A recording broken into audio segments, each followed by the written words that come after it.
Radio Sucesos 101.7 FM presenta su noticiero Sucesos con Milton Pérez y Verónica Larrea. Un periodismo libre para una democracia plena.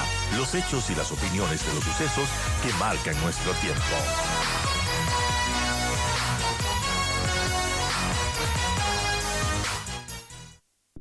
Esta novedad que tenemos desde el día de ayer, que se extiende el día de hoy, estos cortes de luz en toda la República, ¿qué es lo que tiene preparado como una acción legislativa frente a lo que el propio Poder Ejecutivo determina como negligencias?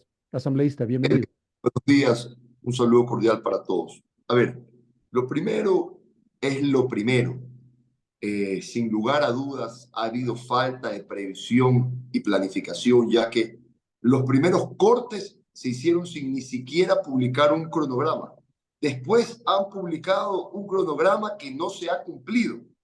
No se dice la verdad, que estos apagones son frutos de la falta de inversión en generación, transmisión y distribución energética. Mire, las cuotas de aguas se encuentran en lo mínimo en los reservorios. Las termoeléctricas se encuentran funcionando a niveles bajísimos. La termoeléctrica Guayas se encuentra al 15%, una barbaridad. Entonces nosotros sí le hacemos un llamado al gobierno nacional para que prioricen los recursos necesarios para que se pueda invertir en estas áreas para que los ecuatorianos no sigan sufriendo los apagones. Después, otro tema. Mire, si ya se sabía que había la posibilidad de sequía y que Colombia iba a tener una situación similar, a pesar que nos han dejado de vender por temas políticos, hombre, busquemos una opción B para que en el caso que Colombia no nos pueda vender, podamos adquirir energía a precios módicos y que de esta forma los ecuatorianos no suframos lo que estamos sufriendo el día de hoy. Mire, solo por ponerle cifras, en el 2023, en las primeras 22 horas de apagones, la economía ecuatoriana perdió 400 millones de dólares en ventas. Estos son aproximadamente 18 millones de dólares la hora que pierde la economía ecuatoriana en cada apagón. Es una barbaridad. Por eso hay que hacer un llamado de atención inmediato al gobierno nacional para que tomen las medidas necesarias, priorizando los recursos para invertir en generación, transmisión y distribución energética y que encauce ya los diálogos con distintas naciones de la región para que nos puedan vender energía a precios módicos hasta que estas inversiones se puedan poner en marcha. Pero sin lugar a dudas, es que es inadmisible que habiendo estado advertidos de que esto podía suceder, nos vuelva a suceder. Ahora, en el Parlamento ecuatoriano, por supuesto que primero se tendrán que hacer los pedidos de información necesarios, analizar el por qué, que ya más o menos todos sabemos por qué se dio esto, y después analizar cuáles son las situaciones en materia de fiscalización, cuáles son las decisiones en materia de fiscalización que se van a tomar. Bueno, las sospechas del mandatario el día de ayer fueron de sabotaje al sistema hidroeléctrico. ¿Acaso en el Parlamento se piensa traer a la ex ministra Andrea Robo para que informe al respecto y quizá la posibilidad de un juicio político? A ver, parte de los pedidos de información son para analizarlos. Después, sin lugar a dudas, tendrá que llamársela a que comparezca para que dé su versión de los hechos y posteriormente, después de analizar los mismos, habría la posibilidad de llamarla a juicio. Pero sí quiero decirle algo yo acá. Mire, ya tenemos en fila el juicio al exministro Santos Alvite y tampoco el Parlamento ecuatoriano puede pasar de juicio político en juicio político. Nosotros tenemos que hacer lo que la gente está esperando que hagamos y tomar decisiones en aquellos temas que son fundamentales para que el país pueda salir adelante. Mire, inseguridad. Si bien es cierto, se había hecho un gran esfuerzo para disminuir la cantidad de muertes violentas, oiga, la vacuna, es decir, la extorsión y el secuestro están desbordados en todo el país. En Guayaquil las denuncias de vacuna han aumentado 500% y ya vemos cómo las muertes violentas comienzan a repuntar. En materia económica, no hay inversión pública ni particular. No hay generación de empleo, es decir, no hay reactivación económica. Subieron los impuestos y el poder adquisitivo, es decir, el salario cada vez alcanza para menos. Los servicios públicos, educación, salud, etcétera, están destrozados todos. Mire, yo no he visto que se haya remodelado un hospital. No he visto que se hayan hecho los esfuerzos necesarios para dotar con las medicinas necesarias el cuadro base y el cuadro de enfermedades catastróficas. No hay insumos, no se ha trabajado en comenzar a cubrir el déficit de especialistas que se tiene sobre todo en 5 áreas que son fundamentales, como son cabeza, corazón, cadera, columna y catastróficas. En educación, oiga, los planteles educativos en muchos casos se caen a pedazos y están en el olvido con pupitres, baterías sanitarias destrozadas. No veo que se hayan priorizado los recursos para comenzar el mantenimiento de los mismos. No veo que se capacite a los docentes. No veo que se incorporen nuevas metodologías ni tecnología al proceso educativo para que nuestros jóvenes estén mejor preparados para afrontar la demanda laboral del futuro en un mundo tremendamente competitivo. Entonces, vamos, si bien es cierto, el gobierno nacional tiene apenas 4 meses y medio, yo lo que no veo todavía es la intención de hacer estas cosas que son fundamentales para que el país pueda salir adelante. Traigo la atención, asambleísta, sobre el tema de los apagones. El Parlamento, al parecer, ya cumplió con su responsabilidad, porque recordemos que en el mes de diciembre, enero, ya tramitó y aprobó una propuesta del Ejecutivo, una propuesta de carácter urgente económico, incluso como que se la llamó Ley No Más Apagones. Entonces, se supone que ya le dio los recursos, pues, al Ejecutivo para que tramite. A ver, Tenemos los apagones.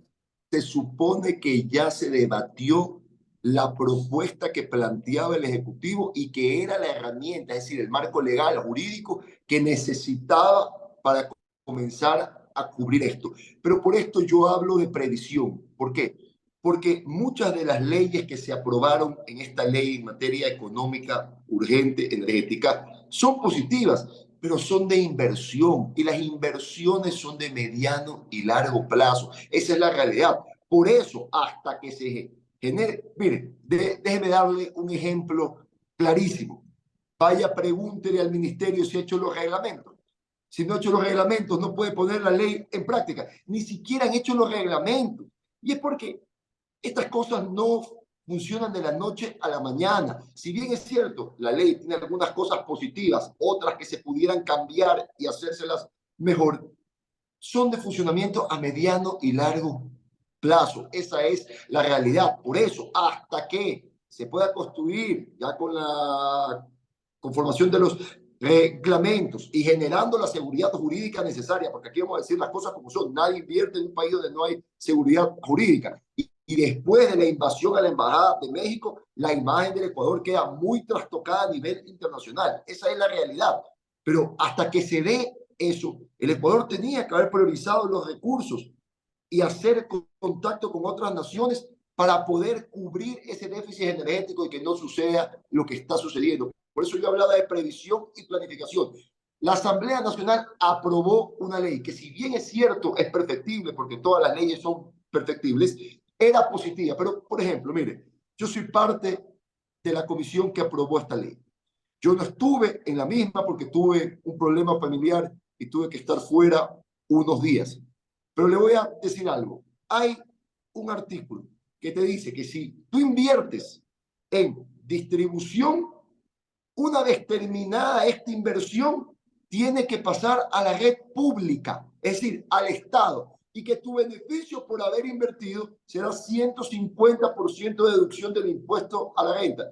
Eso no es, pues, un aliciente como para que el sector nacional que tiene recursos afuera o internacional venga a invertir. Si hubiese sido un aliciente que, si tú inviertes, puedas autoabastecerte y los excedentes puedas venderlos al sector privado o al sector público a precios módicos. Con eso incentivabas que el sector privado invierta y se convierta en una red complementaria que el Estado no tenga que invertir, pero que en cambio sí pueda adquirir a precios módicos este servicio para dárselo a los ecuatorianos.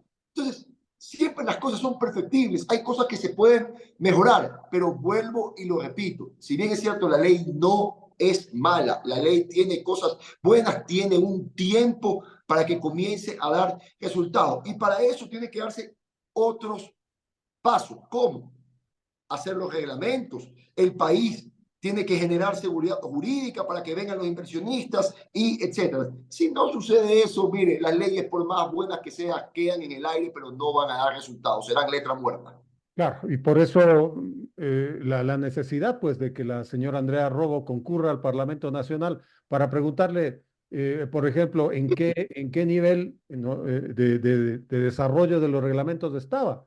Si es que había Perdón, algún boceto de los reglamentos al menos. esta ley también crea un fondo de inversión justamente para invertir en generación, transmisión y distribución energética.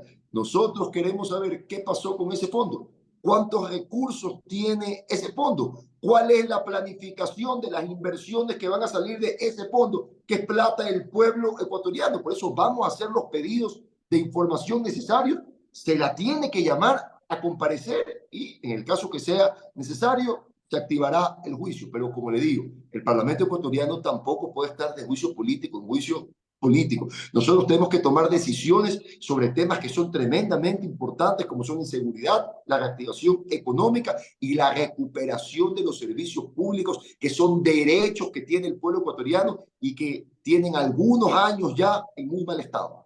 Vamos a estar atentos a esos llamados. Son las 7 de la mañana con 35 minutos. Conversamos en el Noticiero Sucesos con el asambleísta del Partido Social Cristiano, Jorge Acaiturri. La atención en este momento, porque ya estamos a 5 días de la consulta popular, es esa justamente, donde hay una serie de propuestas en términos de seguridad para el pueblo ecuatoriano. Ahora, en su punto de vista, asambleísta, ¿se ha logrado debatir de forma ostensible en el país sobre las 11 preguntas? El tema de Ecuador-México más bien no copó la atención de los ecuatorianos y de alguna manera el papel del Ejecutivo dentro de ese impasse no le establece cierta influencia hacia el país en términos de que, claro, el Ejecutivo es el proponente de la consulta popular y sin mayor debate de las 11 preguntas le está diciendo ahora que vote sí. ¿Votará que sí la gente?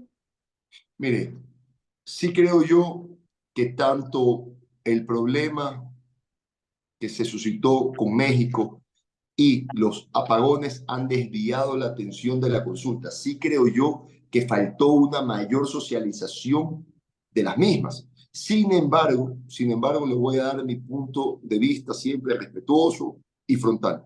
Creo que el contenido de las mismas son positivas. Mire, por ejemplo, yo fui uno de los proponentes de la reforma al COIP que se planteó en el Parlamento ecuatoriano en su momento y que planteaba nuevas tipologías de delitos, establecer agravantes, eliminar, eliminar procedimiento abreviado y beneficios penitenciarios en ciertos delitos y aumentar la sentencia. Como usted ya sabe, la RC mezcló esto que era positivo con una agenda de impunidad con la cual nosotros no podíamos estar a favor. Y el gobierno hizo básicamente lo mismo con el objetivo de que esta aprobación no afecte la consulta, ya que ellos prácticamente habían hecho un copy-paste de esto y lo habían incluido como pregunta en la consulta. Bien, ya lo importante no es quién es el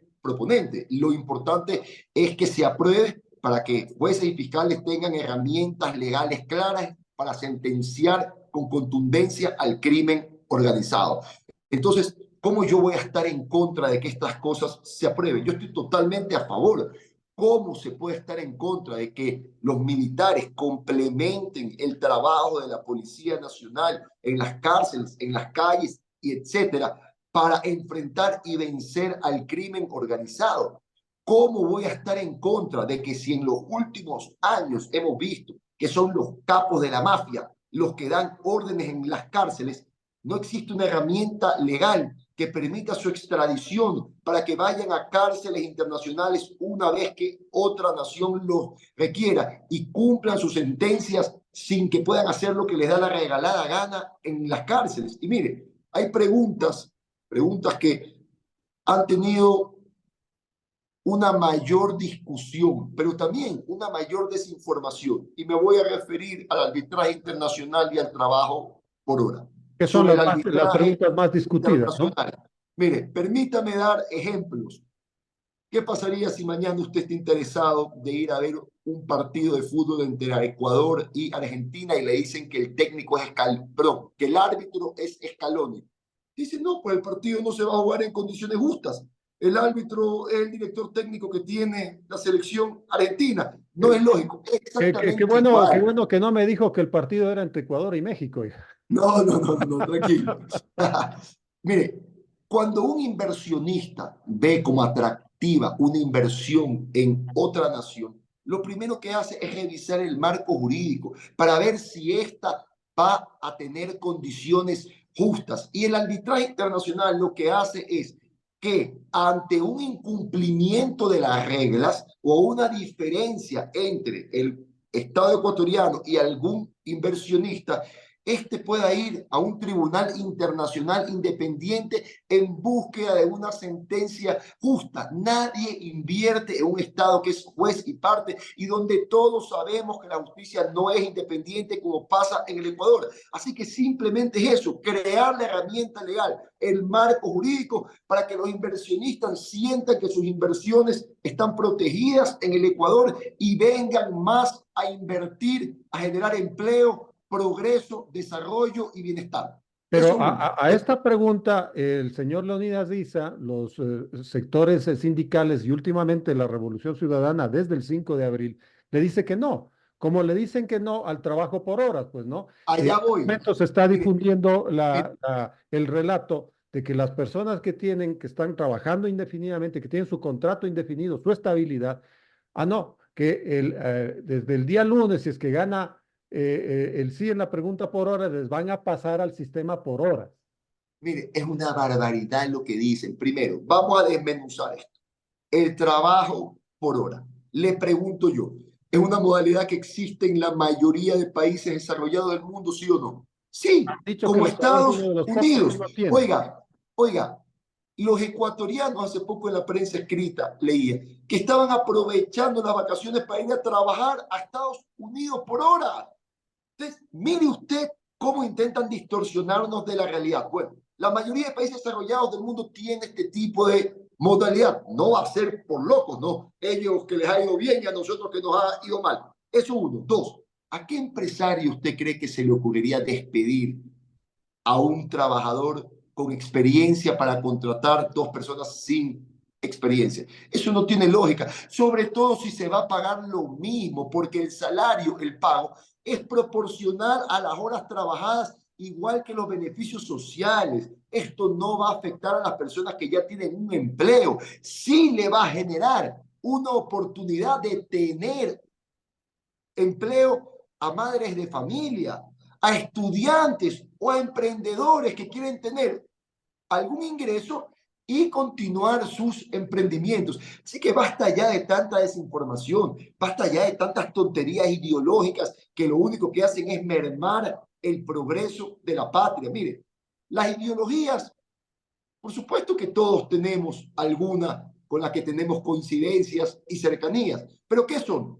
Son filosofías, son pensamientos que si mañana no se pueden poner en práctica por el momento o en la sociedad en la que uno vive, debe cambiarlas para poner en práctica lo que funciona para que los ecuatorianos vivan mejor. Eso es parte del pragmatismo, es parte del desprendimiento, es parte de entender que este país necesita construir una nueva agenda de desarrollo para salir adelante y que para eso tenemos que entablar el diálogo en búsqueda de las coincidencias que nos permitan tomar las decisiones necesarias para que el Ecuador pueda progresar. Pero toda la vida es, entablemos el diálogo, pero comencemos por la discusión, por lo que nos separa. Oiga, comencemos por lo que nos une, comencemos por solucionar los problemas. Este país necesita un debate profundo de cuáles son los males que aquejan a la nación y en base a eso, construir una nueva agenda nacional con un nuevo programa de desarrollo que se adapte que se adapte a las condiciones que tiene la modernidad, este nuevo mundo tremendamente competitivo.